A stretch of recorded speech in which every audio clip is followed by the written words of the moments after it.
Nancy Carter's name was called, with urgency. She moved forward, her voice steady despite the weight of exhaustion in her body.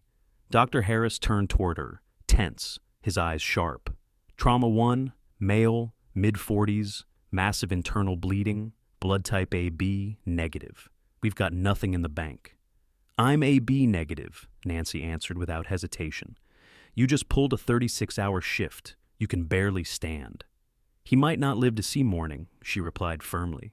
Dr. Harris gave a short nod. Prepper for draw now? Nancy sat beside the stranger, her arm extended. Her vision swam, her body screaming for rest, but she didn't flinch when the needle entered her vein. Every breath she took came shallow, her head heavy. Yet her eyes stayed fixed on the unconscious man.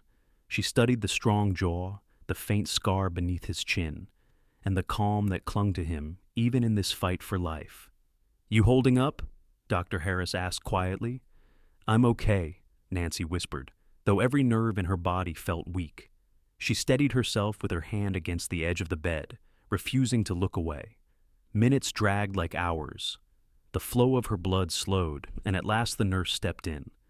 We've got enough. You can rest now. Nancy leaned back, her arm bandaged, her eyes still locked on the man's face. His chest rose faintly beneath the oxygen mask. Dr. Harris let out a breath. We might have bought him time. As they wheeled him away, Nancy's body sagged, but her gaze followed until the bed disappeared from view. She didn't know his name, didn't know that he carried the weight of power and grief, didn't know he was Albert Blake. She only knew she had given what little she had left, and somehow he had already changed something inside her. Albert opened his eyes slowly, his breath uneven, his body wrapped in bandages. No one sat beside him, no flowers, no voices, no hand waiting to comfort him. When a nurse entered with a clipboard, she smiled and said softly, You're awake. We'll run some scans shortly. You're stable now. Albert said nothing. His dark eyes stayed fixed, distant, giving her nothing back. Hours passed into days with the same silence. Nurses came and went. Not a single visitor appeared. He listened to the quiet, unmoved, his expression unreadable. On the fourth morning, he signed the discharge forms without a word, dressed with care, and walked out alone. No explanation, no thanks, not even a glance backward. Nancy learned only later. He left? She asked quietly, her voice unsteady. The charge nurse shrugged. Just walked out. Not a word. Nancy bit down gently on the inside of her cheek, forcing herself not to show the heaviness inside. She never expected thanks, but something about his silence stayed with her, a weight she couldn't put down. She returned to her duties, hiding the sting in her chest. Later, she sat beside a patient, Mr. Langley, a man sharp with bitterness and pain. He snapped, I told you people I don't want your lousy pudding or your fake compassion. Nancy smiled softly. Good morning to you too, Mr. Langley. You're too young to understand pain, he muttered. I think pain doesn't care about age, she replied, steadying her hands as she tended to him with patience despite her own exhaustion. He didn't push her away. He even asked for music instead of silence, and when she played a soft piano piece from her phone, his anger loosened just a little. Unseen in the hallway, Albert stood watching. He hadn't meant to return, but his eyes stayed fixed on her as she worked with quiet care, steady hands hiding her fatigue, gentle presence softening even the hardest heart. He said nothing, only turned and left before she could see him. That night, Nancy returned to her station and found a folded note on her desk. She opened it slowly. In deliberate handwriting, the words read, You gave something you did not have to give. I will not forget it, a grateful stranger. Her lips curved into the faintest smile as she read it again. She still didn't know who he truly was, but the silence between them had spoken louder than words. Nancy held the folded paper in her hand, her fingers trembling as she read the words again and again. You gave something you did not have to give. I will not forget it. A grateful stranger. It wasn't signed, but she knew. She felt it deep inside. The man she had given her strength for had not vanished after all. He had been near, watching when she never expected it. Her chest tightened, not with regret, but with something unspoken, something that pulled at her in ways she couldn't explain. One small note, a few simple lines, yet they carried more weight than long speeches ever could. She pressed the paper to her palm and closed her eyes for a moment, her heart whispering what her mind wouldn't say aloud. Their story wasn't finished. Nancy noticed a boy crouched low, his small hands trembling as he clutched colored chalk. His breathing grew sharp, uneven, his body rocking in panic. She moved closer, careful not to touch, her voice soft and steady. "I really like your drawings." He didn't look up, his fists tightened, his movements restless. She picked up a piece of chalk and drew a circle beside his shapes, then another. Slowly, the boy glanced at her, his wide eyes overwhelmed but listening. She added more lines, gentle patterns, waiting. At last, he lifted his chalk again and connected his drawing to hers. "Caleb," she whispered when she noticed the name stitched onto his jacket. "Is your name Caleb?" He gave the smallest nod, his hands loosening. A desperate voice broke suddenly. "Caleb!" A man rushed forward, his face marked with fear, his arms wrapping the boy tightly. Relief shook his voice. "Oh, thank God. I thought I lost you." Nancy stepped back, letting the moment belong to them. Then the man's eyes lifted and hers froze.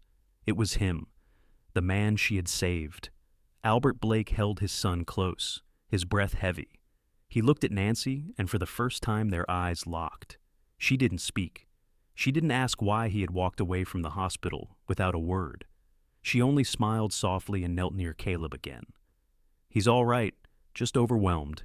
He's incredibly bright." Albert's voice was low, almost guarded. "He does not talk to strangers." "He didn't have to," Nancy replied gently. "We drew instead." Albert looked down, noticing the patterns of chalk stretch between them. His breath eased, his shoulders dropping slightly. "Thank you for staying with him." Nancy brushed the chalk dust from her hands and gave Caleb a small wave. "Take care, little artist." Then she turned, walking away without waiting for more. Albert's gaze followed her, his son still clinging to him. In that moment, he understood. She had calmed a storm he could never touch. Nancy heard her name called to the lobby. She walked slowly, pulling off her gloves, her steps heavy with the end of a long shift. When she reached the windows, she saw him waiting. Albert Blake. He turned, calm but intent, his eyes steady on hers. She spoke first, her voice quiet. "Mr. Blake."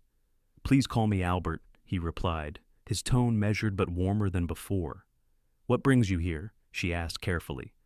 "I wanted to thank you properly," he said, then hesitated, his gaze dropping for a breath before rising again. "And ask you for something more." She tilted her head slightly. "More?" Albert reached into his coat and handed her a simple card, his personal number, his address. "My son Caleb. He trusts you. That's rare. I've been looking for someone who can help him, not just a caregiver, someone patient, someone who sees him. You did that without even trying." Nancy blinked, caught off guard. "You want me to work for you?" "I want you to help him," Albert answered. "He's bright, kind, but the world moves too fast for him. He needs someone who can move at his pace. I'm offering full salary, flexibility, housing on site if you prefer, whatever makes it possible." She looked down at the card in her hand, her fingers pressing into the edges. "That's a lot to ask." "I know," Albert said softly, "but I trust you with him." Nancy thought of Caleb's wide eyes, his chalk patterns, the fragile way he had drawn himself into her presence. Her voice was low, almost to herself. "I'll come, but only because he needs someone." Albert's lips curved into the faintest smile. "I thought you might say that." Nancy arrived at Fairwood and stepped into a life far different from her own, but it was Caleb who welcomed her first. He tugged her sleeve and held out a box of chalk, as if no words were needed. That was enough. Their rhythm began there. Mornings belonged to slow walks and gentle games. Afternoons became drawing, puzzles, and music. Evenings ended with Caleb beside her, his quiet presence leaning into the safety she gave. Albert often lingered nearby. He stood at doorways, silent, watching her steady his son with a patience the world never offered him. He noticed the smallest details, her hands guiding chalk across the page, her voice soft as she read aloud, her laughter when Caleb's eyes lit up in triumph. One night in the kitchen, Nancy muttered under her breath, "You're out of Earl Grey." Moments later, Albert handed her a cup, the steam curling between them. She took a sip, surprised. "You remembered?" "I noticed things," he said, a rare trace of warmth touching his lips. Another evening, Nancy found the piano in the library. Dust rose as she touched the keys, her fingers trembling at first, then steadying into the melody she once played for her sister. The sound carried through the quiet halls. Albert listened unseen, his hand resting against the frame of the doorway, his chest tightening as the music filled places words never reached. For the first time in years, the house felt less like walls and more like a home. But just as the rhythm settled into something fragile and whole, the first whispers reached them. The quiet was broken by headlines that spread faster than whispers. Nancy's face appeared on screens, her past twisted into scandal, from street musician to private nurse. The mysterious history of Albert Blake's caregiver. One article dragged her sister's death into the open. Another questioned her years of work, twisting struggle into failure. By afternoon, her phone filled with calls from the hospital, voices that once carried respect, now pressed with suspicion. Why didn't she disclose her past? Street performer? Is that even legal? Does Mr. Blake know? Nancy sat in silence, her hands frozen over Caleb's folded clothes. The words blurred, sharp and cruel, each one cutting deeper. She thought of the fragile trust she had built here, the chalk lines, the music, the small pieces of healing, and she felt it slipping away. That night, her suitcase lay open on the bed. She packed slowly, carefully. Music books first, her sketch pad, the few keepsakes she had left. She clutched the small wooden box carved with her sister's name, holding it as if it could still keep breath alive inside it. Her fingers trembled as she zipped the case shut. Shame weighed on her chest heavier than exhaustion ever had. She could not stay, not when her past was being twisted into a weapon against the only place that had begun to feel like home. Nancy gripped the handle of her suitcase and stepped toward the door, her chest heavy, her breath uneven. She didn't make it far before his voice cut through the night. "Nancy!"